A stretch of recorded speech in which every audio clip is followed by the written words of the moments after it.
ನಮ್ಮ ಜೊತೆಗೆ ಪತ್ರಕರ್ತರು ಮತ್ತು ರಾಜಕೀಯ ವಿಶ್ಲೇಷಕರು ಆಗಿರುವ ಹೊನ್ನಾಳಿ ಚಂದ್ರಶೇಖರ್ ಅವರಿದ್ದಾರೆ. ನಮಸ್ಕಾರ ಹೊನ್ನಾಳಿ ಅವರೇ. ನಮಸ್ಕಾರ. ಎರಡು ಸ್ಟೇಟ್ಗಳು ಮೊದಲಿಂದಲೂ ಹೆಚ್ಚು ಗಮನ ಸೆಳೆದಿದ್ದು.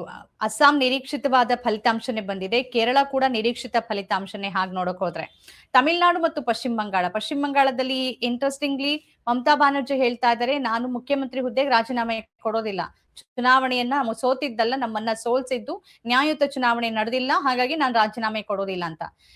ಮೇ 8ನೇ ತಾರೀಕು ಈಗಿನ ವಿಧಾನಸಭೆಯ ಅವಧಿ ಮುಕ್ತಾಯ ಆಗತ್ತೆ. ಅವ್ರೇನಾದ್ರೂ ರಾಜೀನಾಮೆ ಕೊಡದೆ ಇದ್ರೆ ಆಟೋಮೆಟಿಕಲಿ ಅವರು ಮುಖ್ಯಮಂತ್ರಿ ಸ್ಥಾನ ಹೋಗತ್ತಾ ಆ ಅವಧಿ ಮುಗಿತಾ ಇದ್ದಂಗೆ? ಈ ಬಗ್ಗೆ ಏನ್ ಪ್ರತಿಕ್ರಿಯಿಸ್ತೀರಿ ತಾವು? ಮೊದಲೇದಾಗಿ ಮಮತಾ ಬ್ಯಾನರ್ಜಿ ಅವರು ಒಂದು ಬಹಳ ದೊಡ್ಡದಾದ ಒಂದು ಸಾಂವಿಧಾನಿಕ ಸವಾಲನ್ನ ಎದುರಿಗಿಟ್ಟಿದ್ದಾರೆ. ರಾಜೀನಾಮೆ ಕೊಡೋದಿಲ್ಲ ಅಂತ ಹೇಳಿ. ಬಹುಶಃ ಸ್ವತಂತ್ರ ಭಾರತದಲ್ಲಿ ಈ ವಿದ್ಯಮಾನ ಇದೇ ಮೊದಲು ಅಂತ ಅನ್ಸುತ್ತೆ. ಅಲ್ಲಿ ಏನಾದ್ರಾಗ ಚುನಾವಣೆಯಲ್ಲಿ 100 ಕ್ಷೇತ್ರಗಳಲ್ಲಿ ನಮಗೆ ಮೋಸ ಆಗಿದೆ ಅಂತ ಹೇಳ್ತಾ ಇದ್ದಾರೆ. ಆದ್ರೆ ಏನೇ ಆಗಿದ್ರು ಆ ಪಕ್ಷ ಈಗ ಬಹುಮತ ಇಲ್ಲ, ಬಿಜೆಪಿಗೆ ಬಹುಮತ ಇದೆ. ಹಾಗಾಗಿ ಇಲ್ಲಿ ಇರ್ತಕ್ಕಂಥ ಆಯ್ಕೆಗಳೇನು ಅಂದ್ರೆ ಅಲ್ಲಿ ರಾಜ್ಯಪಾಲರ ನಡೆಯಲ್ಲಿ ಬಹಳ ಮುಖ್ಯವಾಗಿ ಕಾಣಿಸ್ತಾ ಇದೆ.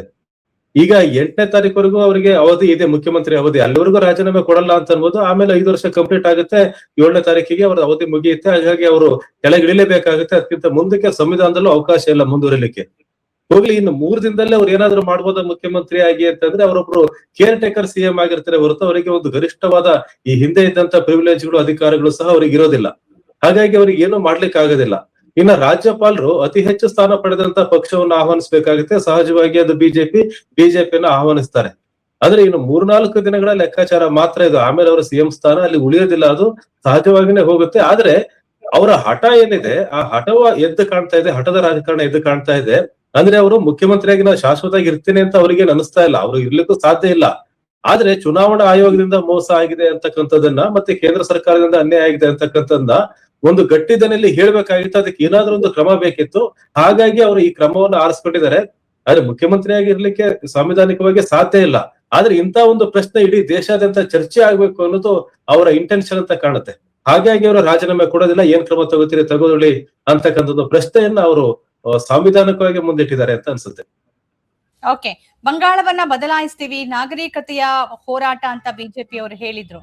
ಈಗ ನೋಡಿದ್ರೆ ಅತಿ ಹೆಚ್ಚಿನ ಹಿಂಸಾಚಾರಗಳು ನಡೀತಾ ಇದೆ. ನಿನ್ನೆಯಿಂದ ಇವತ್ತಿನ ತನಕ ಅನೇಕ ಟಿಎಂಸಿ ಕಚೇರಿಗಳ ಮೇಲೆ ದಾಳಿಯನ್ನ ಮಾಡಿದ್ದಾರೆ, ಧ್ವಂಸ ಮಾಡಿದ್ದಾರೆ, ಕಾರ್ಯಕರ್ತರನ್ನ ಥಳಿಸಿದ್ದಾರೆ. ಮಮತಾ ಬ್ಯಾನರ್ಜಿ ನನ್ ಮೇಲೂ ಥಳಿತ ಆಗಿದೆ ಮತ ಎಣಿಕೆ ಸಂದರ್ಭದಲ್ಲಿ ಅಂತ ಹೇಳ್ತಿದ್ದಾರೆ. ಅದ್ರ ಬಗ್ಗೆ ಗೊತ್ತಿಲ್ಲ. ಆದ್ರೆ ಥಳಿಸಿರುವ ಕೆಲವು ವಿಡಿಯೋಗಳು, ಜಹಾಂಗೀರ್ ಅನ್ನುವಂತ ಒಬ್ಬ ಟಿಎಂಸಿ ಅಭ್ಯರ್ಥಿ ಕಚೇರಿ ಮೇಲೆ ಮತ್ತು ಆತನ ಮೇಲೆ, ಇನ್ನೂ ಅನೇಕರ ಮೇಲೆ ಹಲ್ಲೆ ನಡೀತಾ ಇದೆ. ಈ ಬಗ್ಗೆ ಏನ್ ಪ್ರತಿಕ್ರಿಯಿಸಿದೆ ಅಂದ್ರೆ, ಶಾಂತಿಯನ್ನ ಬೋಧನೆ ಮಾಡಿದ್ದಂತ ಪಕ್ಷ ಅಧಿಕಾರಕ್ಕೆ ಬಂದಾಗಿದೆ ಅಂದ್ರೆ ಅಧಿಕಾರ ವಹಿಸ್ಕೊಳ್ಬೇಕು ಅಧಿಕೃತವಾಗಿ. ಅದಕ್ಕಿಂತ ಮುಂಚೆ ಹಿಂಸಾಚಾರ ನಾವು ನೋಡ್ತಾ ಇದೀವಿ. ಇದ್ರ ಬಗ್ಗೆ ಏನ್ ಪ್ರತಿಕ್ರಿಯಿಸ್ತೀರಿ ತಾವು? ಯಾವುದೇ ಹಿಂಸೆ ಆಗ್ಲಿ, ಬಿಜೆಪಿ ಮಾಡ್ಲಿ, ಯಾರೇ ಮಾಡ್ಲಿ, ಆ ಹಿಂಸೆಯನ್ನ ಸಪೋರ್ಟ್ ಮಾಡ್ಲೇಬಾರದು. ಆದ್ರೂ ಚುನಾವಣಾ ಈ ರಾಜಕೀಯ ದ್ವೇಷದಿಂದ ಆಗ್ತಕ್ಕಂಥ ಹಿಂಸೆಗಳೇನಿದೆ ಅದು ಶಾಶ್ವತವಾಗಿ ಮನಸ್ಸಲ್ಲಿ ಒಂದು ಕಹಿಯನ್ನ ಉಳಿಸುತ್ತೆ. ಇರ್ಬೋದು ಇಷ್ಟು ದಿವಸ ನಾವು ಅಧಿಕಾರಕ್ಕೆ ಬಂದಿಲ್ಲ, ಟಿಎಂಸಿ ಇತ್ತು ಅಲ್ಲಿ, ಈಗ ನಾವು ಅಧಿಕಾರಕ್ಕೆ ಬಂದಿದ್ದೇವೆ, ಅಧಿಕಾರವನ್ನು ತೆಗೆದುಕೊಂಡಿದ್ದೇವೆ ಅಂತ ಇರ್ಬೋದು. ಆದ್ರೆ ಆ ಉನ್ಮಾದವನ್ನ ಮತ್ತೆ ಆ ಸಂಭ್ರಮವನ್ನ ಬೇರೆ ರೀತಿ ಆಚರಿಸ್ತಕ್ಕಂತ ಸಾಧ್ಯತೆ ಇತ್ತು. ಆದ್ರೆ ಪಶ್ಚಿಮ ಬಂಗಾಳದ ಇತಿಹಾಸ ನೋಡಿದ್ರೆ ಚುನಾವಣಾ ಪೂರ್ವದಲ್ಲಿ ಮತ್ತೆ ಚುನಾವಣೋತ್ತರದಲ್ಲಿ ಹಿಂಸಾಚಾರಗಳು ಸುಮಾರು ಸರಿ ದಾಖಲಾಗಿದೆ. ಹಿಂದೆ ಕಮ್ಯುನಿಸ್ಟ್ ಪಾರ್ಟಿಯಲ್ಲಿ ಅಧಿಕಾರ ಮಾಡ್ತಿದ್ದ ಸಂದರ್ಭದಲ್ಲಿ ಅಲ್ಲಿ ಟಿಎಂಸಿ ಕಾರ್ಯಕರ್ತರು ಆ ಕಮ್ಯುನಿಸ್ಟ್ ಪಾರ್ಟಿಯನ್ನ ಬಗ್ಗುಬಡಿಯಲಿಕ್ಕೆ ಯಾವ್ಯಾವ ತಂತ್ರಗಾರಿಕೆಗಳನ್ನು ಮಾಡಿದ್ರು ಅಂತ ಹೇಳಿ, ಮತ್ತೆ ಈಗ ಬಿಜೆಪಿನೂ ಸಹ ಹೀಗೆ ಮಾಡ್ತಾ ಇದೆ ಅನ್ಸುತ್ತೆ. ಆದ್ರೆ ಪಶ್ಚಿಮ ಬಂಗಾಳದ ರಾಜಕಾರಣದಲ್ಲಿ ಚುನಾವಣಾ ಪೂರ್ವ ಮತ್ತೆ ಚುನಾವಣೋತ್ತರ ಹಿಂಸೆಗಳ ದೊಡ್ಡ ಇತಿಹಾಸನೇ ಇದೆ. ಈಗ ಆ ಪಾಳಿ ಬಿಜೆಪಿ ನಮಗೆ ಬಂದಿದೆ ಅಂತ ಅನ್ಕೊಂಡಿರ್ಬೋದು. ಆದ್ರೆ ಒಂದು ಒಳ್ಳೆಯ ಒಂದು ವಾತಾವರಣ ಸೃಷ್ಟಿ ಮಾಡ್ತಕ್ಕಂತ, ಒಂದು ಒಳ್ಳೆಯ ಪಾಠವನ್ನು ಹೇಳ್ತಕ್ಕಂತ ಒಂದು ಅತ್ಯುತ್ತಮ ಅವಕಾಶ ಬಿಜೆಪಿಗೆ ಇತ್ತು. ಆದ್ರೆ ಬಿಜೆಪಿಯ ಕಾರ್ಯಕರ್ತರು ಮತ್ತೆ ಬಿಜೆಪಿಯ ನಾಯಕರು ಸಹ ಅವರಿಗೆ ಶಾಂತರಾಗಿ ಅಂತ ಹೇಳ್ತಕ್ಕಂಥ ಪ್ರಯತ್ನ ಎಲ್ಲೂ ಕಾಣಲಿಲ್ಲ ಅದು. ಹಾಗಾಗಿ ಇಂತಹ ಒಂದು ವಿದ್ಯಮಾನ ನಡೆಯಬಾರ್ದಿತ್ತು. ಯಾವುದೇ ಪಕ್ಷ, ಯಾವುದೇ ಕಾರ್ಯಕರ್ತ ಏನೇ ಮಾಡಿದ್ರು ಸಹ ಹಿಂಸೆಯನ್ನ ವಿರೋಧಿಸಲೇಬೇಕಾದ್ದು ನಮ್ಮೆಲ್ಲರ ಕರ್ತವ್ಯನೇ ಆಗಿರುತ್ತೆ. ಓಕೆ, ಇನ್ನು ನಾವು ತಮಿಳ್ನಾಡಿಗೆ ಬರೋದಾದ್ರೆ, ತಮಿಳ್ನಾಡಿಗ ಎಲ್ಲರ ಕುತೂಹಲಕ್ಕೆ ಒಂದು ಸಾಕ್ಷಿಯಾಗಿರೋದು ತಮಿಳ್ನಾಡು. ಇವತ್ತು ಶಾಸಕಾಂಗ ಸಭೆ ನಡೀತು. ವಿಜಯ್ ನಾಯಕನಾಗಿ ಆಯ್ಕೆಯಾಗಿದ್ದಾರೆ. ಸರ್ಕಾರ ರಚನೆಗೆ 2 ವಾರಗಳ ಕಾಲಾವಕಾಶವನ್ನು ಅವರು ಕೇಳಿದ್ದಾರೆ. ಈಗ ಸಂಖ್ಯೆಯನ್ನು ಒಟ್ಟು ಮಾಡ್ತಾ ಇದ್ದಾರೆ 108. ಅದ್ರಲ್ಲಿ 1 ಸ್ಥಾನ ಹೋಗುತ್ತೆ, ಯಾಕೆಂದ್ರೆ ಅವ್ರು 2 ಸ್ಥಾನದಿಂದ ನಿಂತು ಗೆದ್ದಿದ್ದಾರೆ. 109 ಅಂತಂದ್ರೆ ಬಹುಮತಕ್ಕೆ ಇನ್ನೂ 9 ಸ್ಥಾನಗಳು ಬೇಕಾಗತ್ತೆ. ಒಟ್ಟು 234 ಅಂದ್ರೆ 118. ಇನ್ನ 11 ಸ್ಥಾನಗಳು ಅವ್ರಿಗೆ ಬೇಕಾಗತ್ತೆ. ಈ 11 ಸ್ಥಾನಗಳನ್ನ ಹೇಗ್ ಮಾಡ್ತಾರೆ ಅನ್ನೋದು ಪ್ರಶ್ನೆ. ಏನ್ ಅನ್ಸುತ್ತೆ ಅಂದ್ರೆ ನಿಮಗೆ, ಡಿಎಂಕೆ ಜೊತೆಗಿರುವ ಕಾಂಗ್ರೆಸ್ ಅಂದ್ರೆ ಕಾಂಗ್ರೆಸ್ ಬೆಂಬಲವನ್ನ ಅದು ಕೇಳ್ತಾ ಇದೆ. 5 ಶಾಸಕರಿದ್ದಾರೆ. ಇವರೆಲ್ಲ ಸಣ್ಣ ಪುಟ್ಟ ಪಕ್ಷಗಳು ಯಾರ್ಯಾರಿದ್ದಾರೆ, ಕಮ್ಯುನಿಸ್ಟ್ ಪಕ್ಷಗಳು ಸಿಪಿಐ ಮತ್ತು ಸಿಪಿಐಎಂ ಎರಡೆರಡು 4 ಅವರಿದ್ದಾರೆ. ಹಾಗೇನೆ ಇಂಡಿಯನ್ ಮುಸ್ಲಿಂ ಲೀಗ್ 2 ಸ್ಥಾನ ಇದೆ, ಬಿವಿಐಪಿ 2, ಡಿಎಂಡಿಕೆ 1 ಸ್ಥಾನ ಇದೆ. ಇವರೆಲ್ಲ ಕೈ ಜೋಡಿಸ್ತಾರಾ? ಅವರೆಲ್ಲರನ್ನ ಒಟ್ಟುಗೂಡಿಸುವಲ್ಲಿ ಯಶಸ್ವಿ ಆಗ್ತಾರಾ? ಏನ್ ಅನ್ಸುತ್ತೆ? ಇಲ್ಲಿ ರಾಜ್ಯಪಾಲರ ಪಾತ್ರ ಎಷ್ಟು ಮುಖ್ಯ ಆಗತ್ತೆ? ಇಲ್ಲಿ ಅಂಕಿಅಂಶನ ನೋಡಿ, ಈಗ 108 ಸ್ಥಾನಗಳಲ್ಲಿ ಟಿವಿಕೆ ಗೆದ್ದಿದೆ. ವಿಜಯ್ ದಳಪತಿ ಗೆದ್ದಿದ್ದಾರೆ 108 ಸ್ಥಾನಗಳಲ್ಲಿ. 1 ಸ್ಥಾನ ಹೋಗುತ್ತೆ, 107 ಸ್ಥಾನ ಆಗುತ್ತೆ. 1 ಸ್ಪೀಕರ್ ಹೋಗುತ್ತೆ, ಅವಾಗ 106 ಸ್ಥಾನ ಆಗುತ್ತೆ. ಹಾಗಾಗಿ ಅವರಿಗೆ ಬೇಕಾಗಿರೋದು ಆಲ್ಮೋಸ್ಟ್ 12ರಿಂದ 13 ಸ್ಥಾನಗಳು. ಅಂದ್ರೆ ಎಐಎಡಿಎಂಕೆ ಮತ್ತು ಡಿಎಂಕೆ ನ ಹೊರತುಪಡಿಸಿ ಉಳಿದೆಲ್ಲಾ ಪಕ್ಷಗಳ ಬೆಂಬಲ ಅವರಿಗೆ ಬೇಕಾಗುತ್ತೆ. ಹಾಗಾಗಿ ಇದೊಂದು ಬಹಳ ವಿಚಿತ್ರವಾದ ಪರಿಸ್ಥಿತಿ. ಅಲ್ಲಿ ಡಿಎಂಕೆ ಮೈತ್ರಿಕೂಟ ಅಲ್ಲಿ ಹೇಳ್ತಾ ಇದೆ, ನಾವೆಲ್ಲ ಯುನೈಟ್ ಆಗಿದ್ದೇವೆ, ಒಗ್ಗಟ್ಟಾಗಿದ್ದೇವೆ, ನಮ್ದು ಎಲ್ಲಾ ಯೋಚನೆಗಳಿದೆ, ತೀರ್ಮಾನಗಳಿದೆ, ಒಗ್ಗಟ್ಟಾಗಿ ಇರುತ್ತೆ ಅಂತ ಅವ್ರು ಹೇಳ್ತಾ ಇದ್ದಾರೆ. ಹಾಗಾಗಿ ಇಲ್ಲಿ ಡಿಎಂಕೆ ಏನು ಸ್ಥಾನವನ್ನ ಪಡೆದಿದೆ 59 ಸ್ಥಾನಗಳು, ಅದನ್ನ ಹೊರತುಪಡಿಸಿ ಕಾಂಗ್ರೆಸ್ ಆಗಿರ್ಬೋದು, ಮುಸ್ಲಿಂ ಲೀಗ್ ಆಗಿರ್ಬೋದು, ಕಮ್ಯುನಿಸ್ಟ್ ಪಾರ್ಟಿ ಸಿಪಿಐ ಆಗಿರ್ಬೋದು, ವಿಸಿಕೆ ಆಗಿರ್ಬೋದು, ಸಿಪಿಐಎಂ, ಇವ್ರ ಎಲ್ಲರ ಬೆಂಬಲವೂ ಬೇಕಾಗುತ್ತೆ ಅವರಿಗೆ. ಅಲ್ಲಿ ಇರ್ತಕ್ಕಂಥದ್ದು 5, 6, 7, 8, 9, 11, 12, 13 ಸ್ಥಾನಗಳಿದೆ ಅಲ್ಲಿ. ಇವರೆಲ್ಲರ ಬೆಂಬಲವನ್ನ, ಈ ಸಣ್ಣ ಸಣ್ಣ ಪಾರ್ಟಿಗಳ ಬೆಂಬಲವನ್ನ, ಅಂದ್ರೆ ಡಿಎಂಕೆ ಮತ್ತು ಎಐಎಡಿಎಂಕೆ ನ ಹೊರತುಪಡಿಸಿ ಎಲ್ಲರ ಬೆಂಬಲವನ್ನ ವಿಜಯ್ ಪಡೆದುಕೊಳ್ಬೇಕಾಗುತ್ತೆ. ಅದು ಎಷ್ಟರ ಮಟ್ಟಿಗೆ ಸಾಧ್ಯ ಆಗುತ್ತೆ, ಹೇಗಾಗುತ್ತೆ ಅನ್ನೋದು ಬಹಳ ಕುತೂಹಲ ಇದೆ ಅಲ್ಲಿ. ಅಲ್ಲಿ ಡಿಎಂಕೆ ನೇರವಾಗಿ ಅವರಿಗೆ ಸಪೋರ್ಟ್ ಮಾಡ್ತೀವಿ ಅಥವಾ ಬೆಂಬಲಿಸ್ತೀವಿ ಅಂತ ಬರ್ತಕ್ಕಂಥ ಸ್ಥಿತಿನಲ್ಲಿ ಇಲ್ಲ. ಯಾಕಂದ್ರೆ ಅವ್ರ ವಿರುದ್ಧವೇ ನೇರವಾಗಿ ಫೈಟ್ ಮಾಡಿದ್ದು, ಟೀಕೆಯನ್ನ ಮಾಡಿದ್ದು, ಹಣಾಣಿಯನ್ನ ಮಾಡಿದ್ದು ಡಿಎಂಕೆ ವಿರುದ್ಧವೇ. ಹಾಗಾಗಿ ಅವ್ರ ಜೊತೆಗೆ ಸೇರಿ ಅಧಿಕಾರವನ್ನ ಮಾಡ್ತೀವಿ ಅಂತಕ್ಕಂಥ ಪರಿಸ್ಥಿತಿ ಇಲ್ಲ. ಇನ್ನು ಎಐಎಡಿಎಂಕೆ ಅಂತ ನೋಡಿದ್ರೆ ವಿಜಯ್ ಬಹಳ ಸ್ಪಷ್ಟವಾಗಿ ಹೇಳಿದ್ದೇನೆಂದ್ರೆ ಅವರ ಭಾಷಣಗಳಲ್ಲಿ, ನಮಗೆ ಬಿಜೆಪಿ ಸೈದ್ಧಾಂತಿಕ ವಿರೋಧಿ ಮತ್ತು ಡಿಎಂಕೆ ನಮಗೆ ರಾಜಕೀಯ ವಿರೋಧಿ ಅಂತ ಹೇಳಿ ಅಂಬೇಡ್ಕರ್ನ ಕೋಟ್ ಮಾಡ್ತಾ ಇದ್ರು, ಪೆರಿಯಾರ್ನ ಕೋಟ್ ಮಾಡ್ತಾ ಇದ್ರು. ಎಐಎಡಿಎಂಕೆ ಮತ್ತೆ ಬಿಜೆಪಿ ಒಂದೇ ಅಲಯನ್ಸ್ ಅದು. ಹಾಗಾಗಿ ಎಐಎಡಿಎಂಕೆ ಈ ಎನ್ಡಿಎ ಮೈತ್ರಿಕೂಟ ಜೊತೆ ಹೋಗ್ತಾರ ಅಂತಂದ್ರೆ ಇಷ್ಟು ದಿನ ಮಾತಾಡಿದ್ದು ಸುಳ್ಳು ಅಂತ ಆಗ್ಬಿಡುತ್ತೆ. ಆದ್ರೆ ಅವರು ಸಹ ನಿರೀಕ್ಷೆ ಮಾಡ್ತಾ ಇದ್ರೆ ನಮ್ಮ ಬೆಂಬಲವನ್ನು ಪಡಿಲಿ ಅಂತ. ಅವರಿಗೂ ಆ ನಿರೀಕ್ಷೆ ಇದ್ದೇ ಇದೆ. ಯಾಕಂದ್ರೆ ಇನ್ನೊಂದು ರಾಜ್ಯದಲ್ಲಿ ನಮ್ಮ ಮೈತ್ರಿಯ ಒಂದು ಸರ್ಕಾರ ಬರುತ್ತೆ ಅಂತಕ್ಕಂಥದ್ದು ಇರ್ಬೋದು. ಆದ್ರೆ ಬಿಜೆಪಿ ಸೈದ್ಧಾಂತಿಕ ವಿರೋಧಿ ಅಂತ ಹೇಳಿದಂತ ವಿಜಯ್ ಈಗ ಎಐಎಡಿಎಂಕೆ ಜೊತೆಗೆ ಬಿಜೆಪಿ ಜೊತೆಗೆ ಮೈತ್ರಿ ಮಾಡ್ಕೊಳ್ತಾರ ಅಂತಂದ್ರೆ ಇಷ್ಟು ದಿನ ಏನು ಮತದಾರರ ಜೊತೆ ಹೇಳಿದ್ರು, ಅವರು ಮಾತಾಡಿದ್ರು, ಅಟ್ಲೀಸ್ಟ್ ಒಂದ್ ಸ್ವಲ್ಪ ಸೈದ್ಧಾಂತಿಕವಾಗಿ ಏನ್ ಮಾತಾಡಿದ್ರು ಅದೆಲ್ಲ ಸುಳ್ಳು ಅಂತ ಪ್ರೂವ್ ಆಗುತ್ತೆ. ಇನ್ನು ಡಿಎಂಕೆ ಜೊತೆಗಂತೂ ಹೋಗ್ಲಿಕ್ಕೆ ಸಾಧ್ಯ ಇಲ್ಲ. ಮತ್ತು ಅದನ್ನ ಹೊರತುಪಡಿಸಿದ್ರೆ ಈ ಡಿಎಂಕೆ ಮೈತ್ರಿಕೂಟ ಏನಿದೆ, ಈ SPA ಮೈತ್ರಿಕೂಟ, ಈ ಮೈತ್ರಿಕೂಟದಲ್ಲಿ ಡಿಎಂಕೆ ನ ಹೊರತುಪಡಿಸಿ ಉಳಿದೆಲ್ಲಾ ಪಕ್ಷಗಳ ಬೆಂಬಲ ಬೇಕಾಗುತ್ತೆ. 1 ಸ್ಥಾನವೂ ಕಡಿಮೆ ಇಲ್ಲದಂಗೆ ಎಲ್ಲರದ್ದು ಬೆಂಬಲ ಬೇಕಾಗತ್ತೆ. ಹಾಗಾಗಿ ಯಾವ ರೀತಿಯ ತೀರ್ಮಾನವನ್ನು ತೆಗೆದುಕೊಳ್ತಾರೆ ಅಂತ ನೋಡ್ಬೇಕಾಗಿದೆ. ಇಲ್ಲ ಏನಾಗುತ್ತೆ, ನೇರವಾಗಿ ನಾವು ಬೆಂಬಲಿಸಿ, ಈಗ ವಿಜಯ್ ಅವರ ತಂದೆ ಚಂದ್ರಶೇಖರ್ ಅವರು ಹೇಳಿದರೆ ಕಾಂಗ್ರೆಸ್ ನ ಬೆಂಬಲವನ್ನ ನಾವು ಕೇಳ್ತಾ ಇದ್ದೇವೆ, ಸಿಕ್ಕರೆ ಒಳ್ಳೇದಾಗತ್ತೆ ಅಥವಾ ಆ ರೀತಿಯಾದಂತ ಒಂದು ಧ್ವನಿಯನ್ನು ಅವ್ರು ಹೊರಡಿಸ್ತಿದ್ದಾರೆ. ಕಾಂಗ್ರೆಸ್ ಅಲ್ಲಿ 5 ಸ್ಥಾನಗಳಲ್ಲಿ ಗೆದ್ದಿದೆ. ಆದ್ರೆ ಇನ್ನು ಕಾಂಗ್ರೆಸ್ ಯಾವ ತೀರ್ಮಾನವನ್ನು ತೆಗೆದುಕೊಂಡಿಲ್ಲ ಮತ್ತು ವಿಜಯ್ ಅವರು ಸಹ ಯಾವ ಪಕ್ಷಕ್ಕೂ ಇನ್ನು ಅವರು ಕೇಳಿಲ್ಲ, ಆಹ್ವಾನಿಸಿಲ್ಲ. ಹಾಗಾಗಿ ಇಲ್ಲಿ ಪಕ್ಷ ಬೆಂಬಲ ಅಂತ ಅಂದ್ರೆ ಆ ಸರ್ಕಾರದ ಒಳಗೆ ಸೇರಿ ಬೆಂಬಲವನ್ನು ಕೊಡೋದು ಅಥವಾ ಹೊರಗಿಂದ ಬೆಂಬಲ ಕೊಡೋದು ಅನ್ನುವಂತ ಒಂದು ತೀರ್ಮಾನವೂ ಸಹ ಈ ಪಕ್ಷಗಳು ಮಾಡ್ಬೇಕಾಗತ್ತೆ. ಈಗ ಕಾಂಗ್ರೆಸ್ ಬಂದ್ರೆ ಏನೋ 2 ಸಚಿವರಿಗೆ ಅವಕಾಶ ಕೊಡ್ತೀವಿ ಅಂತಕ್ಕಂಥ ಚರ್ಚೆ ಏನೋ ಬಂತಂದ್ರೆ ಕಾಂಗ್ರೆಸ್ ಅಧಿಕೃತವಾಗಿ ಏನು ಹೇಳಿಲ್ಲ ಮತ್ತು ವಿಜಯ್ ಅವರು ಸಹ ಏನು ಹೇಳಿಲ್ಲ. ಇನ್ನು ಉಳಿದ ಪಕ್ಷಗಳು ಮುಸ್ಲಿಂ ಲೀಗ್ ಆಗಿರ್ಬೋದು, ಕಮ್ಯುನಿಸ್ಟ್ ಪಾರ್ಟಿ, ಅವರು ನಮಗೆ ಕೇಳಿದ್ರೆ ನಾವು ಕೊಡ್ತೇವೆ ಅಂತಕ್ಕಂಥ ಒಂದು ಮಾತನ್ನ ಅವ್ರು ಹೇಳಿದ್ದಾರೆ. 2 ಸ್ಥಾನಗಳನ್ನ ನಾವು ಗೆದ್ದಿದ್ದಾರೆ, ಅವರು ಅದನ್ನ ಹೇಳಿದ್ದಾರೆ. ಆದ್ರೆ ವಿಸಿಕೆ ನಾವೆಲ್ಲ ಒಗ್ಗಟ್ಟಾಗಿದ್ದೇವೆ, ಡಿಎಂಕೆ ಮೈತ್ರಿಕೂಟ ಏನಿದೆ, SPA ಮೈತ್ರಿಕೂಟ ಒಗ್ಗಟ್ಟಾಗಿದ್ದೇವೆ ಅಂತಕ್ಕಂಥ ಮಾತನ್ನ ಅವ್ರು ಹೇಳ್ತಾ ಇದ್ದಾರೆ. ಹಾಗಾಗಿ ಈ ಮೈತ್ರಿಕೂಟದಲ್ಲಿ ಡಿಎಂಕೆ ನ ಹೊರತುಪಡಿಸಿ ಉಳಿದವರ ಬೆಂಬಲವನ್ನ ಪಡಿತಕ್ಕಂತ ದೊಡ್ಡ ಸವಾಲು ವಿಜಯ್ ಮುಂದಿದೆ. ಇಲ್ಲಿ ರಾಜ್ಯಪಾಲರು ಏನ್ ಮಾಡ್ಬೋದು ಅಂತ ಒಂದು ಮಾತನ್ನ ಕೇಳಿದ್ರಿ. ರಾಜ್ಯಪಾಲರು ಸಹಜವಾಗಿ ಅತಿ ಹೆಚ್ಚು ಶಾಸಕರಿಗೆ ಗೆದ್ದಂತ ವಿಜಯ್ ಅವರಿಗೆ ಒಂದು ಪಕ್ಷ ಸರ್ಕಾರವನ್ನು ರಚನೆ ಮಾಡಿ ಅಂತ ಆಹ್ವಾನವನ್ನು ಕೊಡುತ್ತೆ, ಸರ್ಕಾರವನ್ನು ರಚನೆ ಮಾಡ್ತಾರೆ. ಆದ್ರೆ ಆನ್ ದಿ ಫ್ಲೋರ್ ಅಲ್ಲಿ ಬಹುಮತವನ್ನು ಪ್ರೂವ್ ಮಾಡ್ಬೇಕಾದಾಗ ಇಲ್ಲಿ ಏನಾಗುತ್ತೆ, ಅಲ್ಲಿ ಈ ಎಲ್ಲಾ ಪಕ್ಷಗಳೇನಿದೆ ಇವ್ರೇನಾದ್ರೂ ಈ ಸರ್ಕಾರ ಉಳಿಲಿ ಅಂತ ಹೇಳಿ ಆ ಸಂದರ್ಭದಲ್ಲಿ ಆಬ್ಸೆಂಟ್ ಆಗ್ತಾರ ಅಥವಾ ಅಲ್ಲಿ ಓಪನ್ ಆಗಿ ನಾವು ಬೆಂಬಲಿಸ್ತೇವೆ ಅಂತ ಮಾತಾಡ್ತಾರ ಅಥವಾ ಸರ್ಕಾರದ ಒಳಗೆ ಸೇರ್ತಾರ? ಈ ಎಲ್ಲಾ ಚರ್ಚೆಗಳು ತುಂಬಾ ಕ್ಲಿಷೆ ಚರ್ಚೆಗಳು ತಮಿಳುನಾಡಲ್ಲಿ ಇದೆ. ಮುಂದಿನ ದಿನಗಳಲ್ಲಿ ಈ ಪಾರ್ಟಿಗಳು ಏನ್ ಮಾಡ್ತೇವೆ ಅನ್ನೋದನ್ನ ನೋಡ್ಬೇಕಾಗಿದೆ. ಮಾತಾಡ್ತೀನಿ ನಿಮ್ ಜೊತೆಗೆ. ನಮ್ ಜೊತೆ ಇನ್ನೋರ್ವ ಹಿರಿಯ ಪತ್ರಕರ್ತರು ಮತ್ತು ರಾಜಕೀಯ ವಿಶ್ಲೇಷಕರು ಆಗಿರುವ ಡಾಕ್ಟರ್ ಬಸವರಾಜ್ ಇಟ್ನಾಳ್ ಅವರಿದ್ದಾರೆ. ನಮಸ್ಕಾರ ಇಟ್ನಾಳ್ ಅವರೇ. ನಮಸ್ಕಾರ. ನಾವು ತಮಿಳುನಾಡಿನ ಬಗ್ಗೆ ಮಾತನಾಡ್ತಾ ಇದ್ವಿ. ವಿಜಯ್ ಅವರಿಗೆ ಈಗ ಆಯ್ಕೆಗಳೇನಿದೆ ಅಂತ ತಮಗನ್ಸುತ್ತೆ? ಅತ್ಯಂತ ದೊಡ್ಡ ಪಕ್ಷವಾಗಿದೆ, ಆದ್ರೆ ಸುಮಾರು ಒಂದು 12 ಸೀಟುಗಳು ಅಂದಾಜು ಅಂತ ಅಂದ್ರೆ ಅವ್ರಿಗೆ ಬೇಕಾಗತ್ತೆ ಈಗ ಬಹುಮತವನ್ನ ಸಾಬೀತು ಮಾಡಬೇಕು ಅಂತಂದ್ರೆ. ಅದಕ್ಕೆ ಅವ್ರು ಏನ್ ಮಾಡ್ಬೋದು? ಈ ಕಾಂಗ್ರೆಸ್ ಬೆಂಬಲ ಕೋರಿದ್ದಾರೆ, ಸಿಪಿಐ ಇರ್ಬೋದು ಅಥವಾ ಸಿಪಿಐಎಂ ಮತ್ತು ಮುಸ್ಲಿಂ ಲೀಗ್ ಇರ್ಬೋದು, ವಿವಿಐಪಿ ಇರ್ಬೋದು, ಈ ತರದ ಸಣ್ಣ ಪುಟ್ಟ ಪಕ್ಷಗಳಿದಾವೆ. ಅವರೆಲ್ಲರನ್ನ ಒಗ್ಗೂಡಿಸ್ಕೊಂಡು ಹೋಗೋದಕ್ಕೆ ಸಾಧ್ಯ ಆಗತ್ತಾ ಅಥವಾ ಬೇರೆ ಸಾಧ್ಯತೆ ಕಾಣಿಸ್ತಾ ಇದೆ ನಿಮ್ಗೆ? ಏನ್ ಅನ್ಸುತ್ತೆ? ಸದ್ಯದ ಡೆಮೋಕ್ರೆಟಿಕ್ ಸೆಟಪ್ ನಮ್ದು ಏನಿದೆ ಭಾರತದಲ್ಲಿ, ಇದು ಮೆಜಾರಿಟೇರಿಯನ್ ಡೆಮೋಕ್ರಸಿ, ಪ್ಲೂರಲಿಸಮ್ ಡೆಮೋಕ್ರಸಿ. ಇದು ಅಂದ್ರೆ ಪ್ಲೂರಾಲಿಟಿ, ಮೆಜಾರಿಟಿ ಅಲ್ಲ. ಮೆಜಾರಿಟಿ ಅಂದ್ರೆ 50% ಪ್ಲಸ್.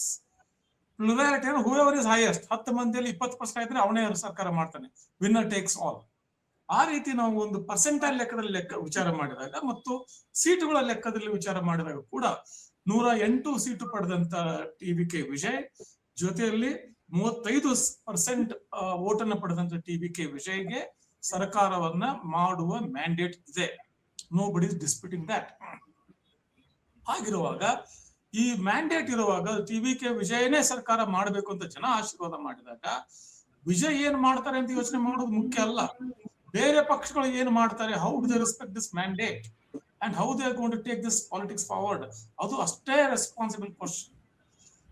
ಕಾಂಗ್ರೆಸ್ ಆಗ್ಲಿ ಅಥವಾ ಡಿಎಂಕೆ ಪಾರ್ಟ್ನರ್ಸ್ ಆಗ್ಲಿ, that is what they need to be asking. ಇವೆಲ್ಲ ವಿಚಾರಗಳು ರಾಜಕೀಯ ಆಟ ಮುಗಿತಿ. ಈಗ ಚುನಾವಣೆ ಆಗಿ ಹೋಗಿದೆ, numbers are in front of you. Now in these numbers, what best we can do to respect the mandate? What best we can do to destroy the mandate alla, to respect the mandate, what you are going to do? ಹೀಗಿರುವಾಗ ಚುನಾವಣಾ ಪೂರ್ವದಲ್ಲಿ NDA alliance ಬಗ್ಗೆ ವಿಜಯ್ ಮಾತಾಡಲಿಲ್ಲ, ಯಾರು ಮಾತಾಡಲಿಲ್ಲ. Alliance ಅವರೇ NDA had contacted. NDA ಪ್ರಯತ್ನ ಮಾಡಿತ್ತು ವಿಜಯ್ ಜೊತೆ ಅಲಯನ್ಸ್ ಮಾಡೋದಕ್ಕೆ, ಅದಕ್ಕೆ ಬೇಡ ಅಂತ ಹೇಳಿದ್ರು ವಿಜಯ್. ಹಾಗೇನೆ ವಿಜಯ್ ತಾರೆ ಅವರೇ ಕಾಂಟ್ಯಾಕ್ಟ್ ಮಾಡಿ ಅವರೇ ಸಂಪರ್ಕಿಸಿದ್ದು ಕಾಂಗ್ರೆಸ್ ಅನ್ನ. ಕಾಂಗ್ರೆಸ್ ಅಲ್ಲಿ ಕೆಲವು ಭಿನ್ನಾಭಿಪ್ರಾಯ ಇತ್ತು. ಅಲ್ಲಿ ಹಿರಿಯ ನಾಯಕರುಗಳು ಒಂದು ಮಾತಾಡೋದು, ಯುವ ನಾಯಕರು ಬಂದು ಮಾತಾಡೋದು, ಹೀಗಾಗಿ ಅದು ಆಗ್ಲಿಲ್ಲ, ಕೈಗೂಡ್ಲಿಲ್ಲ.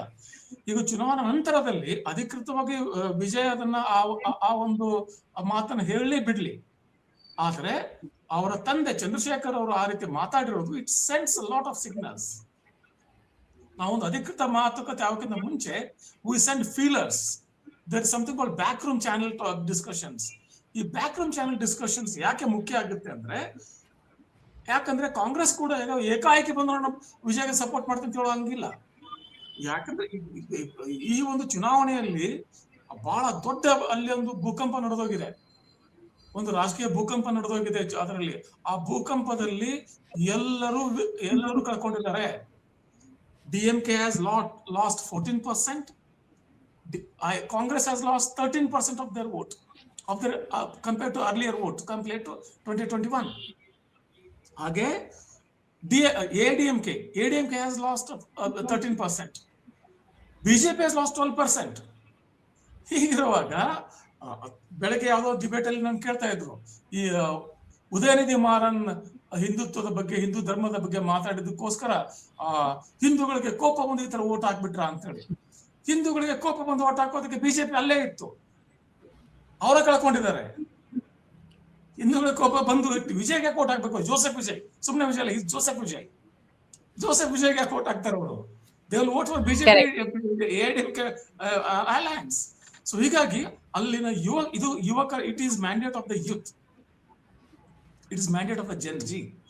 ಇಲ್ಲಿ ನೀವು ವಾಡಿಕೆ ಅಂತ ಲೆಕ್ಕಾಚಾರ ಮಾಡ್ತಾ ಹೋಗ್ಬಿಟ್ರೆ ನಿಮಗೆ ಜೆನ್ ಜಿ ಮುಂದಿನ ಚುನಾವಣೆಯಲ್ಲಿ, ತಮಿಳುನಾಡು ಮಾತ್ರ ಅಲ್ಲ ಬೇರೆ ಚುನಾವಣೆಯಲ್ಲಿ ಕೂಡ this can have a cascading effect. ಅಲ್ಲ ಅಷ್ಟು ಮಾತ್ರ ಇಟ್ನಾಳ್ ಅವರೇ, ನಂಗೆ ಏನ್ ಅನ್ಸುತ್ತೆ, ಅಲ್ಲಿ ಮತಗಳ ವಿಶ್ಲೇಷಣೆ ಮಾಡ್ತಿರೋ ಹೊತ್ತಿಗೆ ಹೌದು 18ರಿಂದ 40 ವರ್ಷದವರು ಸಂಪೂರ್ಣವಾಗಿ ಟಿವಿಕೆನ ಬೆಂಬಲಿಸಿದ್ದಾರೆ. ಆದ್ರೆ ನಿಮಗೆ 60 ವರ್ಷದ ಮೇಲ್ಪಟ್ಟವರು ಕೂಡ ಈಗ 3 ವರ್ಗ ಅಂತ ತಗೊಂಡ್ರೆ ಅವರು ಬೆಂಬಲಿಸಿದ್ದಾರೆ. ಅಂದ್ರೆ ಒಂದು ಆಡಳಿತ ವಿರೋಧಿ ಅಲೆ. ಮತ್ತೆ ಸಾಕು, ಇವೆರಡು ಪಕ್ಷಗಳನ್ನ ಬೆಂಬಲಿಸಿದೀವಿ, ಒಂದು ಹೊಸತನ ಬೇಕು ಅಂತ ಎಲ್ಲಾ ವಯೋಮಾನದವರು ಬಯಸಿದ್ರ ಅಂತ. ಇಲ್ಲ ಅಂತಂದ್ರೆ ಈ ಮ್ಯಾಂಡೇಟ್ ಸಿಗೋದಕ್ಕೆ ಕಷ್ಟ ಆಗ್ತಿತ್ತು. ಎಲ್ಲಾ ವಯೋಮಾನವರು ಬಯಸಿರ್ಲೇಬೇಕು. ಬಯಸಿರದಿದ್ದರೆ ಬಹುಶಃ ಯುವಕರು ತಮ್ಮ ಹಿರಿಯರಿಗೆ ಇನ್ಫ್ಲೂಯೆನ್ಸ್ ಮಾಡಿದ್ದಾರೆ. ನಮ್ಮ ಕಿರಿಯರ ಇನ್ಸ್ಟಾಗ್ರಾಮ್ ಜನರೇಷನ್ ಒಂದು ಮಾತಿದೆ, ಒಂದು ವರ್ಡ್ ಹೊಸದಾಗಿ ಕೂಡ್ಕೊಳ್ತಾರೆ ಅವರು, ಇನ್ಫ್ಲೂಯೆನ್ಸರ್ಸ್. ಈ ನಮ್ಮ ಯುವ ಜನತೆ ಮನೆಯಲ್ಲಿ ಇನ್ಫ್ಲೂಯೆನ್ಸರ್ ಆಗ್ಬಿಟ್ರು ಏನೋ ಗೊತ್ತಿಲ್ಲ. May be they influenced enough. There are various analysis for that. ಆದ್ರೆ ಈಗ NDA ಅಲಯನ್ಸ್ ಮೂಲಕ, ನಮ್ಮ ಹೊನ್ನಾಳಿ ಅವ್ರು ಹೇಳ್ತಾ ಇದ್ರಲ್ಲ, NDA ಅವರ ಅಲಯನ್ಸ್ ಮೂಲಕ ಅಕಸ್ಮಾತ್ ಇಲ್ಲಿ ಸರ್ಕಾರ ರಚನೆ ಆದರೆ ಈ ದ್ರಾವಿಡ ಅಸ್ಮಿತೆಗೆ ಧಕ್ಕೆ ಬರ್ತದೆ. ನೆನಪಿರಲಿ, TVK ಕೂಡ ಒಂದು ಹೆಚ್ಚು ಕಡಿಮೆ ಅಹಿಂದ ಪಕ್ಷನೇ. ಅದು ದ್ರಾವಿಡ ಸಂಸ್ಕೃತಿಯ ಅಹಿಂದ ಎಲಿಮೆಂಟ್ ಇರುವಂತ ಪಕ್ಷವೇ ಅದು. ಆ ದ್ರಾವಿಡ ಚೌಕಟ್ಟಿನಲ್ಲೇ ಅಲ್ಲಿನ ಭಾಷೆಯಲ್ಲೇ ಮಾತಾಡಬೇಕಾಗ್ತದೆ. ವಿಜಯ್ ಕೂಡ ಯಾಕೆ ವಿಜಯ್ಗೆ ಈ ತರದ ದೊಡ್ಡ ಮತದಾರ ಆಶೀರ್ವಾದ ಸಿಕ್ತು ಅಂದ್ರೆ, ವಾಡಿಕೆಯಂತೆ ಇದೊಂದು ಬೈಪೋಲಾರ್ ಇತ್ತಲ್ಲ, DMK ADMK ಅಂತೇಳಿ. ಆ ADMK ಸರಿಯಾದ ಚಾಲೆಂಜ್ ಇಲ್ಲದ ಕಾರಣದಿಂದಾಗಿ ಮತ್ತು ಸರಿಯಾದ ಸಮಯದಲ್ಲಿ ಒಂದು ಪರ್ಯಾಯವನ್ನ ವಿಜಯ್ ಕೊಟ್ಟದಕ್ಕೋಸ್ಕರ ಜನ ಮೆಚ್ಚಿದ್ದಾರೆ. ಆ ರೀಡಿಂಗ್ ಮಾಡಿದ್ರೆ ಮಾತ್ರ ನಿಮಗೆ ದ್ರಾವಿಡ ಐಡೆಂಟಿಟಿ ಉಳಿಸ್ಕೊಂಡು ಹೋಗೋದಕ್ಕೆ ಯಾರು ಅನುಕೂಲ ಆಗ್ತಾರೆ ಅಲ್ಲಿ ಅವ್ರ ಜೊತೆ ಮಾತ್ರ ಹೋಗ್ಬೇಕಾಗ್ತದೆ. ಆಮೇಲೆ ಈ DMK ಮತ್ತು TVK ಮಧ್ಯೆ ಇರುವಂತ ಭಿನ್ನಾಭಿಪ್ರಾಯಗಳು, ನನ್ನ ಅಭಿಪ್ರಾಯದಲ್ಲಿ ದ್ರಾವಿಡ ರಾಜಕಾರಣ ಮತ್ತು ದ್ರಾವಿಡ ಅಸ್ಮಿತೆಯ ಪ್ರಶ್ನೆ ಬಂದಾಗ ಸ್ಟಾಲಿನ್ ಆಗ್ಲಿ DMK ಆಗ್ಲಿ ತಮ್ಮ ಅಹಂಕಾರವನ್ನು ಮೀರಿ ದ್ರಾವಿಡವನ್ನ ಸೋಲಿಸೋದಿಲ್ಲ. ಅವರು ತಮ್ಮ ಅಹಂಕಾರಕ್ಕೋಸ್ಕರ ಹೆಂಗೆ ಈಗ ಕರೆಕ್ಟ್ ಇಟ್ನಾಳ್ ಅವರೇ ಅವರೇ ಇಟ್ನಾಳ್ ಅವರು ಹೇಳ್ದ, ಸಾರಿ ಚಂದ್ರಶೇಖರ್ ಅವರು ಹೇಳಿದಾಗೆ, ಒಬ್ರು ಸೈದ್ಧಾಂತಿಕ ವಿರೋಧಿ ಅಂತ ಕರೆದು ಇನ್ನೊಬ್ಬರನ್ನ ರಾಜಕೀಯ ವಿರೋಧಿ ಅಂತ ಕರೆದಾಗ ಆಡಳಿತದಲ್ಲಿರೋ ಪಕ್ಷದ ವಿರುದ್ಧವೇ ಅವ್ರು ಮಾತಾಡ್ಬೇಕಾಗತ್ತೆ, ಪ್ರಚಾರ ಮಾಡ್ಬೇಕಾಗತ್ತೆ. ಅದನ್ನ DMK ವಿರುದ್ಧ ಮಾಡಿದಾರೆ ಅವರು. ಹಂಗಂತ ಸೈದ್ಧಾಂತಿಕ ವಿರೋಧಿ ಅಲ್ಲ. ಈಗ ಅದೇ ನಂಬರ್ 3ನೇ ಸ್ಥಾನದಲ್ಲಿ ಏನಾದ್ರೂ DMK ಇದ್ದಿದ್ರೆ ನಾವು ಯೋಚನೆ ಮಾಡ್ಬೋದಾಗಿತ್ತು, ಬೆಂಬಲ ಕೊಡ್ತಾರೆ ಯಾಕೆಂದ್ರೆ ಸೈದ್ಧಾಂತಿಕವಾಗಿ ಒಟ್ಟಾಗ್ಬೋದು ಅಂತ. ಆದ್ರೆ ಈಗ ಅವ್ರು ವಿರೋಧ ಪಕ್ಷದ ಸ್ಥಾನದಲ್ಲಿ ಕೂರೋದ್ರಿಂದ ಅವರು ಬಾಹ್ಯ ಬೆಂಬಲವನ್ನ ಕೊಟ್ಟು AIADMK ಅವರು ವಿಪಕ್ಷದಲ್ಲಿ ಕೂರಿಸ್ತಾರ, ಅಥವಾ ಅವರಲ್ಲಿರುವ ಸಣ್ಣ ಪುಟ್ಟ ಪಕ್ಷಗಳಿಗೆ ವಿಜಯ್ ಜೊತೆ ಹೋಗೋದಕ್ಕೆ ಈ ಸಂದರ್ಭವನ್ನ ಷರತ್ತುಬದ್ಧವಾಗಿ ಬಿಟ್ಕೊಡ್ತಾರ? ಆ ಎರಡನೇ ಸಾಧ್ಯತೆ ಬಹಳ ಬಹಳ ಢಾಳವಾಗಿ ಕಾಣ್ತದೆ. ಯಾಕಂದ್ರೆ ವಿಜಯ್ ಬೇಕಿರೋದು 10 ಸೀಟು. ಸ್ಪೀಕರ್ ಸ್ಥಾನ ತೆಗಿರಿ ಅಥವಾ ಅವರ ಮುಖ್ಯ ಸ್ಥಾನ, he doesn't need too many seats. ಹಾಗಿರುವಾಗ ಅಲ್ಲಿ DMDK ಇದೆ, ಕಾಂಗ್ರೆಸ್ ಇದೆ. ಬಹುಶಃ ಸ್ಟಾಲಿನ್ ಜೊತೆಯಲ್ಲಿ ರಾಹುಲ್ ಗಾಂಧಿ ಹಾಗೂ ವಿಜಯ್ ತುಂಬಾ ಆತ್ಮೀಯರಾಗಿದ್ದಾರೆ. ಅವ್ರ ಮಧ್ಯೆ ಒಂದು ಸೌಹಾರ್ದ ಇದೆ, ಇಬ್ರು ಯುವಕರು, ಆ ರೀತಿ ಸೌಹಾರ್ದ ಇದೆ. ಮತ್ತು ರಾಹುಲ್ ಗಾಂಧಿ ಕೂಡ ಯುವ ರಾಜಕಾರಣವನ್ನ ಅತ್ಯಂತ ತೆರೆದ ಮನಸ್ಸನ್ನು ಸಪೋರ್ಟ್ ಮಾಡ್ತಾರೆ. ರಾಹುಲ್ ಗಾಂಧಿ ಮೇಲೆ ಇರೋ ಆರೋಪಣೆ ಅದು, ಹಿರಿಯರನ್ನ ಅವ್ರು ಜಾಸ್ತಿ ಪ್ರೋತ್ಸಾಹ ಮಾಡೋದಿಲ್ಲ ಅಂತ ಕಾಂಗ್ರೆಸ್ ಅಲ್ಲೇ ಆರೋಪ ಇದೆ. ಹೀಗಿರೋ ಒಬ್ಬ ಯುವಕ ಅಲ್ಲಿ ಬೆಳೆದಾಗ Rahul Gandhi will not think twice to support him. ಅದಕ್ಕೆ ಕೆಲವು ರಾಜಕೀಯ ಲಿಮಿಟೇಷನ್ ಇರ್ತವೆ. You will have to have a conversation with Stalin ಜೊತೆ ಮಾತಾಡಿ ಆಯ್ತು, ನೀವು ವಿರೋಧ ಪಕ್ಷವಾಗೇ ಇರಿ, ಆದ್ರೆ ನಿಮ್ಮ ಅಂಗ ಪಕ್ಷಗಳು ಬೆಂಬಲ ಕೊಡ್ಲಿ ಬಿಡಿ, ಸರ್ಕಾರ ಮಾಡಿ. ಇಲ್ಲದೆ ಹೋದ್ರೆ NDA ಪಾಲಾಗುತ್ತೆ ಇದು ಸರ್ಕಾರ. NDA ಸ್ಟೇಕ್ ಹೋಲ್ಡರ್ ಆಗ್ಬಿಡ್ತಾರೆ ಇಲ್ಲಿ. ಯಾಕಂದ್ರೆ ನಮಗೆ ನಿಮ್ಮ ದ್ರಾವಿಡ ಮತ್ತು ತಮಿಳು ಮತ್ತು ಕರ್ನಾಟಕ ಮತ್ತು ತೆಲಂಗಾಣ ಮತ್ತು ಕೇರಳ ಮತ್ತು ಆಂಧ್ರ ಪ್ರದೇಶ ಈ ರೀತಿಯ ದಕ್ಷಿಣದ ರಾಜ್ಯಗಳ ಈ ಮುಂದಿನ ಸವಾಲು ಏನಿದ್ದಾವೆ, ಈ ಡಿಲಿಮಿಟೇಷನ್ ಆಗ್ಲಿ, ಟ್ಯಾಕ್ಸ್ ಡೆವಲ್ಯೂಷನ್ ಆಗ್ಲಿ, ಮತ್ತು ಇದೊಂದು ಒಂದು ರಾಜಕೀಯ ಒಂದು ಧ್ರುವೀಕರಣ ಆಗ್ತಾ ಇದೆಯಲ್ಲ, ಉತ್ತರ ಮತ್ತು ದಕ್ಷಿಣ ಅಂತೇಳಿ, ಈ ಒಂದು ಹಂತದಲ್ಲಿ ನಮ್ಗೆ ದಕ್ಷಿಣವನ್ನ ಬಲಪಡಿಸಬೇಕಾದ್ರೆ ಇದೇ ಒಂದು ಮಾರ್ಗ. ಈ ಮಾರ್ಗ ಬಿಟ್ಟು ಬೇರೆ ಏನ್ ಕಾಣ್ತದೆ ಹೇಳಿ? ದಕ್ಷಿಣದ ಈ ಒಂದು ನಾರ್ತ್ ಅಂಡ್ ಸೌತ್ ಡಿವೈಡ್ ರಾಜಕಾರಣ ನಡೆಯುವಾಗ ಈ ಒಂದು ಮಾರ್ಗ ಬಿಟ್ಟರೆ ಮತ್ತೇನ್ ಕಾಣ್ತದೆ ಈಗ? ಸೊ ಬಹುಶಃ ಕರುಣಾನಿಧಿ ಮಗ ಆದಂತ ಸ್ಟಾಲಿನ್, ಅಣ್ಣಾದೊರೈ ಪರಂಪರೆಯಲ್ಲಿ ಬಂದಂತ ಸ್ಟಾಲಿನ್, ಪೆರಿಯಾರ್ ಪರಂಪರೆಯಲ್ಲಿ ಬಂದಂತ Stalin, I think you will understand this. Okay, ಅಲ್ಲ ಮತ್ತೆ ತಮಿಳು ಅಸ್ಮಿತೆನೇ ಬಹಳ ಮುಖ್ಯ ಸ್ಟಾಲಿನ್ ವಿಚಾರದಲ್ಲಿ ಬಂದಾಗ. ಅವ್ರು ಯಾವ ಸಂದರ್ಭದಲ್ಲೂ ಅದನ್ನ ಬಿಟ್ಕೊಟ್ಟಿಲ್ಲ, ಹಾಗಾಗಿ ಸಾಧ್ಯತೆಗಳಿದೆ. ಇದ್ರ ಬಗ್ಗೆ ಏನ್ ಅನ್ಸುತ್ತೆ ಚಂದ್ರಶೇಖರ್ ಅವರೇ? ತಮ್ಗೆ ಏನ್ ಅನ್ಸುತ್ತೆ? ತಮ್ಮ ಜೊತೆಗಿರುವ ಬೇರೆ ಮಿತ್ರ ಪಕ್ಷಗಳು ಈ ಸಂದರ್ಭದಲ್ಲಿ ಈ ಸಂದರ್ಭಕ್ಕೆ ಸೀಮಿತವಾಗಿ ವಿಜಯ್ಗೆ ಸಪೋರ್ಟ್ ಮಾಡಕ್ಕೆ, ಅವ್ರ ಪಕ್ಷಕ್ಕೆ ಸಪೋರ್ಟ್ ಮಾಡೋದಕ್ಕೆ ಸ್ಟಾಲಿನ್ ಒಪ್ಪಬಹುದಾ? ಅದನ್ನ ಒಪ್ಸೋದಕ್ಕೆ ಬೇರೆ ಸಣ್ಣ ಪುಟ್ಟ ಪಕ್ಷಗಳಿಗೆ ಸಾಧ್ಯ ಆಗತ್ತಾ? ಏನ್ ಅನ್ಸುತ್ತೆ ಇದ್ರ ಬಗ್ಗೆ? ವಿಜ್ಞಾನ್ ಸರ್ ಅವ್ರು ಹೇಳಿದ್ದು ಆಲ್ಮೋಸ್ಟ್ ಸಂಪೂರ್ಣ ಸರಿ ಇದೆ. ಯಾಕಂದ್ರೆ ಆ ತರದ ಅನಿವಾರ್ಯತೆಯಲ್ಲಿ ಸೃಷ್ಟಿಯಾಗಿದೆ, ಬೇರೆ ಯಾವ ಮಾರ್ಗಗಳು ಅಲ್ಲಿ ಕಾಣ್ತಾ ಇಲ್ಲ. ಚುನಾವಣಾ ಪೂರ್ವದಲ್ಲಿ ಹೇಳಿದಂತ ಮಾತುಗಳನ್ನ ಉಳಿಸ್ಕೊಳ್ಬೇಕು, ಜನರ ಮುಂದೆ ನಿಲ್ಬೇಕು ಅಂತಂದ್ರೆ ವಿಜಯ್ಗಿರ್ತಕ್ಕಂತ ಏಕೈಕ ದಾರಿ ಈ SPA ಮೈತ್ರಿಕೂಟದ ಬೆಂಬಲವನ್ನ ಕೇಳೋದೆ. ಆದ್ರೆ ನೇರವಾಗಿ ಡಿಎಂಕೆ ಬೆಂಬಲವನ್ನ ಕೇಳಲಿಕ್ಕೆ ಅವರಿಗೂ ಆಗೋದಿಲ್ಲ. ಅಂಗಪಕ್ಷಗಳ ಬೆಂಬಲವನ್ನ ಕೇಳ್ಬೋದು. ಆದ್ರೆ ಅಲ್ಲಿ ಮೈತ್ರಿಕೂಟದ ಮೈತ್ರಿ ಧರ್ಮ ಏನಿದೆ, ಆ ಮೈತ್ರಿ ಧರ್ಮದ ಒಳಗೆ ಅದನ್ನ ಮೈತ್ರಿ ಧರ್ಮವನ್ನ ಮೀರಿ ಏನಾದ್ರೂ ಈ ಅಂಗಪಕ್ಷಗಳಿಗೆ ಹೊರಗೋಗ್ಲಿಕ್ಕೆ ಅವಕಾಶವನ್ನು ಸಿಗುತ್ತಾ? ಯಾಕಂದ್ರೆ ನಾವಿಲ್ಲಿ ತಮಿಳುನಾಡು ಬಗ್ಗೆ ಮಾತ್ರ ಯೋಚನೆ ಮಾಡೋದಲ್ಲ, ರಾಷ್ಟ್ರ ರಾಜಕಾರಣದಲ್ಲೂ ಸಹ ಇದು ಬೇರೆ ತರದ ಪರಿಣಾಮವನ್ನ ಬೀರ್ಬೋದು. ಇಲ್ಲಿ ಡಿಎಂಕೆ ಜೊತೆಗೆ ಮೈತ್ರಿ ಇದ್ದು ಡಿಎಂಕೆ ವಿರುದ್ಧ ಸ್ಪರ್ಧೆ ಮಾಡಿದಂತ ಟಿವಿಕೆಗೆ ಬೆಂಬಲಿಸಕ್ಕೆ ಅಂಗಪಕ್ಷಗಳು ಹೋದ್ವು ಅಂತಂದ್ರೆ ರಾಷ್ಟ್ರ ಮಟ್ಟದಲ್ಲಿ ಅದಕ್ಕೆ ಉತ್ತರದಾಯಿತ್ವ ಏನು ಅನ್ನೋದು ಸಹ ಚರ್ಚೆಗೆ ಬರುತ್ತೆ. ಆದ್ರೆ ಈ ದ್ರಾವಿಡ ಅಸ್ಮಿತೆ, ತಮಿಳು ಅಸ್ಮಿತೆಯ ಕಾರಣದಿಂದಾಗಿ ಈ ರೀತಿಯ ಅನಿವಾರ್ಯತೆ ಸೃಷ್ಟಿಯಾಗಿದೆ. ಬಹುಶಃ ಇದೇ ತೀರ್ಮಾನಕ್ಕೆ ಅವರು ಬರಬಹುದು.